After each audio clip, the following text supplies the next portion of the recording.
The dark side of South Korea's incredible economic success. In the mesmerizing tale of South Korea's economic triumph, shadows dance among the towering skyscrapers.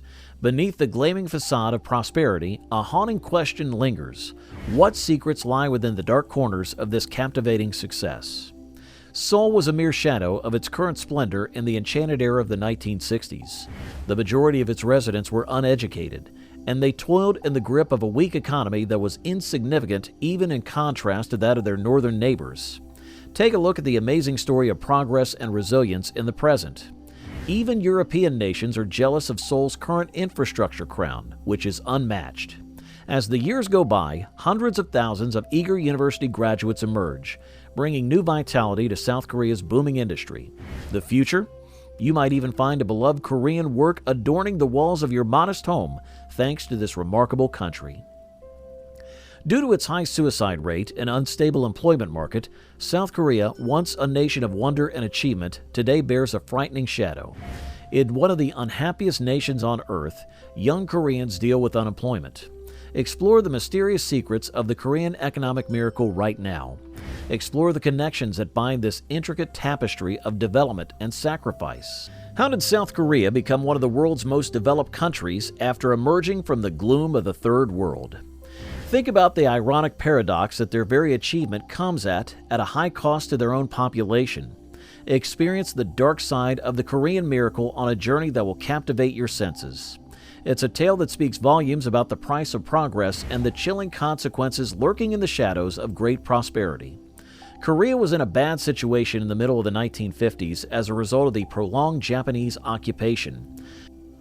South Korea had been purposefully suppressed and denied access to quality employment and education.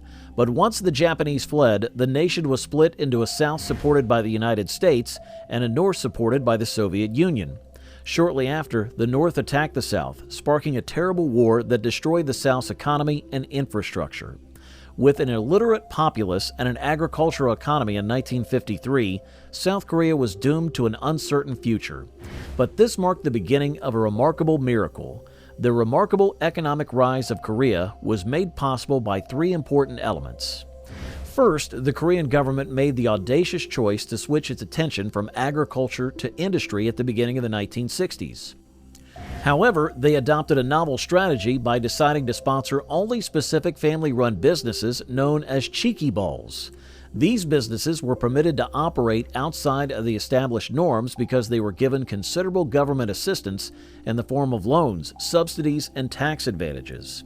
They gave the government the required economic development in return and significantly increased their internal operations. These strong little balls started producing nearly anything that could be imagined, such as electronics, cars, TVs, and more TVs. These businesses needed a sizable workforce as they grew into worldwide behemoths. They required highly qualified people, such as engineers, managers, and accountants, due to the intricacy of their technological goods and supply chains. The Korean government set out on a mission to offer its people a top-notch education to prepare them for these professions after realizing the need for it. The desire for education then took off. The government devotedly supported colleges and universities, fostering a workforce that was well-educated. The Korean miracle was sparked by this amazing combination of strong government support, inventive firms, and a highly educated citizenry.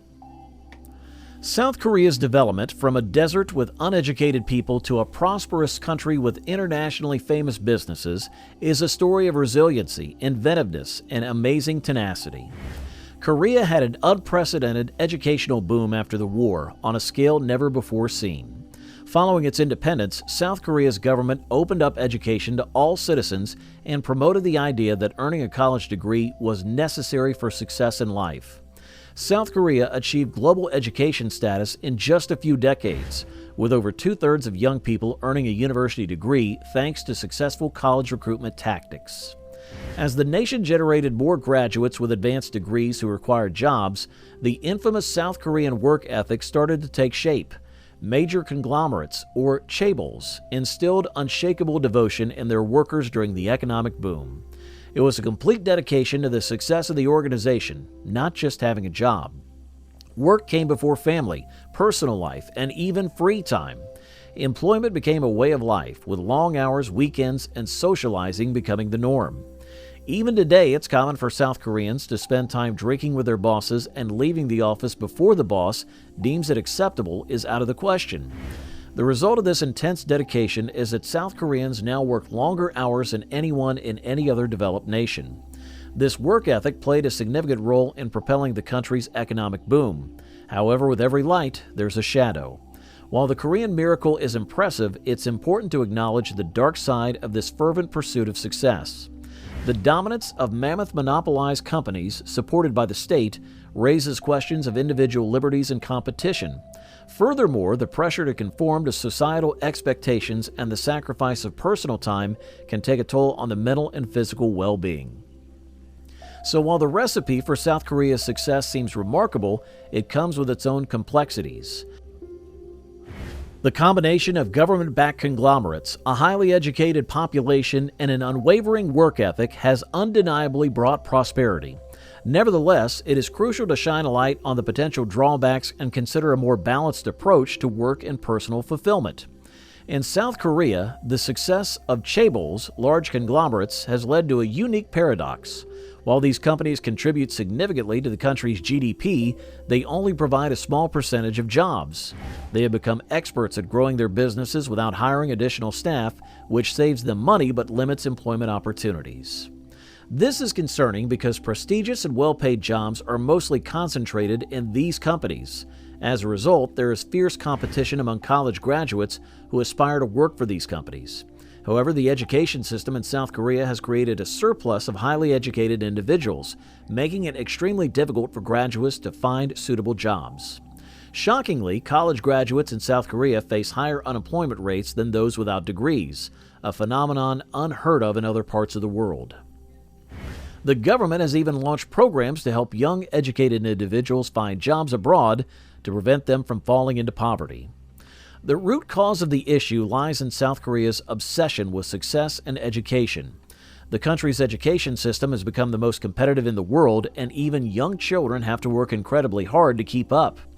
Private education has become the norm, with families allocating a significant portion of their income to after-school tutoring. The government has even had to intervene by banning late-night tutoring sessions to alleviate the burden on Korean children. South Korea's economy is thriving, but its citizens are not benefiting from its education system.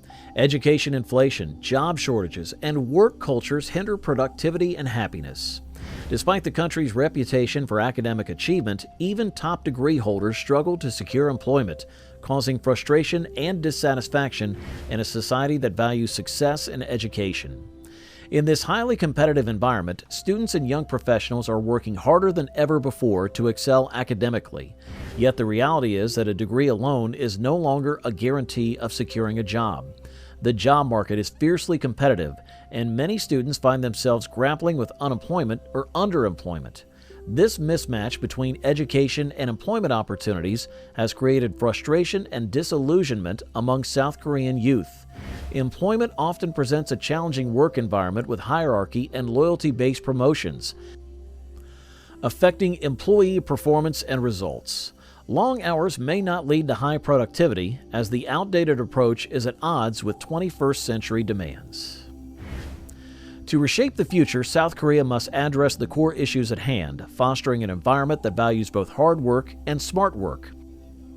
That's all for the video today. Don't forget to give this video a thumbs up and subscribe to our channel. And thanks so much for watching.